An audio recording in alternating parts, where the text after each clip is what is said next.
Louise remplace Mathilde pour le comité de rédaction. Oui. C'est le conseil hebdomadaire.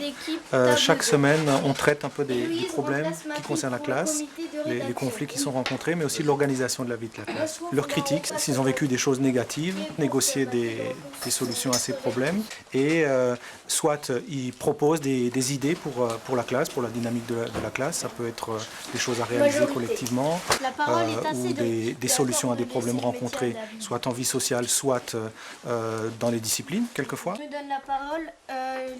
Le métier, c'est une responsabilité qu'ils exercent et qui rend un service à toute la collectivité. Ça peut être du genre ouvrir les fenêtres à la récréation, secrétaire par exemple du conseil, qui est un métier plus difficile, distribuer des cahiers. Quand de nouvelles activités se créent, il y a souvent des besoins matériels à régler et ça se règle souvent à travers le conseil. Enlever les bonnets, c'est comme un peu jouer avec les habits des autres. Et jouer avec les habits des autres, c'est interdit dans le règlement. Et de toute façon, c'est même pas la peine de le proposer, puisqu'ils prennent un peu la maîtrise un peu de leur rôle dans la classe et peut-être un peu de la construction de leur personnalité et aussi de la gestion de la classe. J'ai deux personnes à critiquer. D'abord Mickaël. C'est un moment de débat de la vie de la classe. Il nous faisait mal, il voulait nous tirer les cheveux. Si on les critique pas, ils vont continuer tout le temps. Et puis au bout d'un moment, on va le prendre mal et on va s'énerver et on pourra être puni ou des trucs comme ça. Alors il vaut mieux le critiquer, quoi.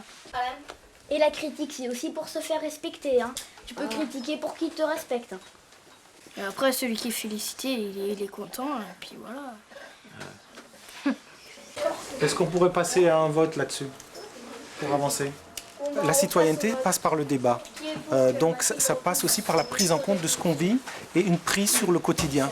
Si eux n'arrivent pas à avoir des moyens civilisés, c'est-à-dire par la parole finalement, de régler ces problèmes, s'il n'y a pas cette éducation qui se fait à l'école, comment vont-ils pouvoir s'approprier ces procédés plus tard, quoi. Tu suis ou pas? Je sais pas, je peux continuer.